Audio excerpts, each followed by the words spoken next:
নমস্কার বন্ধুরা, আজ আমি নিরামিষ পটলের দোলমা বানিয়ে দেখাবো, যেটি খেতে সবথেকে বেশি সুস্বাদু হবে।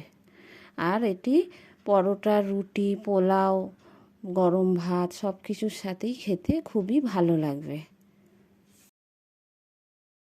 পটলের দোলমা বানানোর জন্য আমি এখানে 3টে বড় সাইজের পটল নিয়েছি। নিয়ে ওপরের পাতলা খোসাটা আমি চেঁচে নিয়েছি, নিয়ে ধুয়ে রেখেছি। মশলা নিয়েছি কুচি করা আদা, পাকা লঙ্কা, গোটা জিরে, গোটা ধনে, 7-8টি কাজু আর গোটা গরম মশলা নিয়েছি। আর নিয়েছি 1 চামচ পোস্ত, পাকা টমেটো। সব মশলাগুলো আমি মিক্সির মধ্যে দিয়ে ভালো করে পেস্ট করে নেব।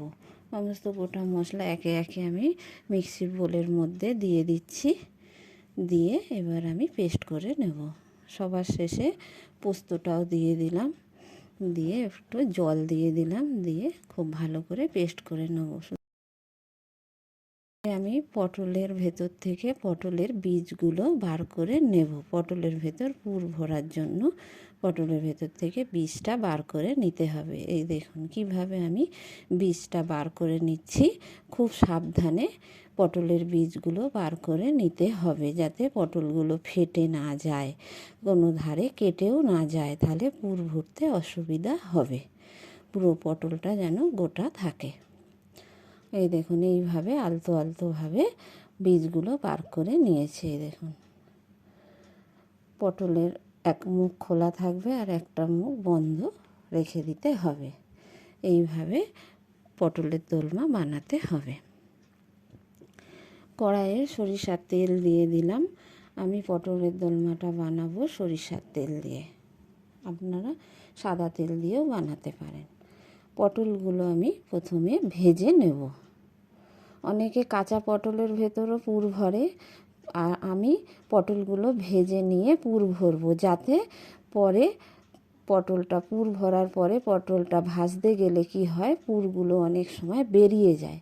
তাই আমি ভালো করে ভেজে নিচ্ছি, নিয়ে তারপরে পুর ভরে নেব। এই দেখুন নুন হলুদ দিয়ে ভালো করে পটলগুলো ছাকা তেলে ভেজে নিয়েছি। নিয়ে এবার আমি পটলগুলো তুলে রেখে দেব। ওই কড়াইয়ের মধ্যেই দিয়ে দিয়েছি গোটা গরম মশলাগুলো, দিয়ে পেস্ট করা মশলাটা আমি দিয়ে দিলাম। দিয়ে দিলাম হলুদ আর স্বাদ মতো লবণ, দিয়ে খুব ভালো করে আমি মশলাটা কষিয়ে নেব। খুন্তি দিয়ে খুব ভালো করে নেড়ে চেড়ে মশলাটা কষিয়ে নিতে হবে। যতক্ষণ না তেল ছেড়ে আসবে ততক্ষণ মশলাটা আমি কষাতে থাকবো।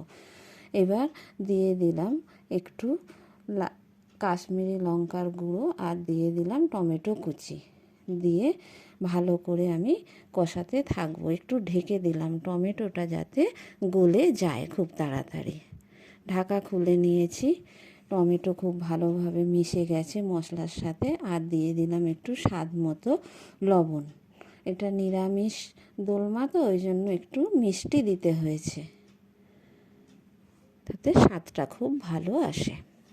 মশলা কষানো হয়ে গেছে, মশলা আমি তুলে নিয়েছি। নিয়ে এবার পটলের মধ্যে পুরটা খুব সাবধানে ভরে নিতে হবে। এই দেখুন একটা ছোট্ট চামচ নিয়েছি, নিয়ে এবার আমি আস্তে আস্তে সব পটলগুলোর ভেতর পুরটা ভরে নিচ্ছি। এই দেখুন এইভাবে সব পটলগুলোর মধ্যে পুরগুলো ভরে নিতে হবে। আস্তে আস্তে খুব সাবধানে ভরে নিচ্ছি। পুরো মুখটা ভর্তি করে দিতে হবে পুর, তাহলে খেতে ভালো লাগবে। এর ভেতর যত বেশি পুর ভরা থাকবে পটলটা খেতে ততটা ভালো লাগবে। এই দেখুন সব পটলগুলোই আমার পুর ভরা হয়ে গেছে। এবার আমি ওই মশলাই খানিকটা কষিয়ে রেখে দিয়েছিলাম, আমি এবার ওই গ্রেভি তৈরি করে নেব। ওই মশলার মধ্যে দিয়ে দিলাম পরিমাণ মতো জল। খুব বেশি জল দিতে হবে না, পটলগুলো যেহেতু ভেজে নিয়েছি, ভাজতে ভাজতে সেদ্ধ হয়ে গেছে। স্বাদ মতো লবণ দিয়ে দিয়েছি।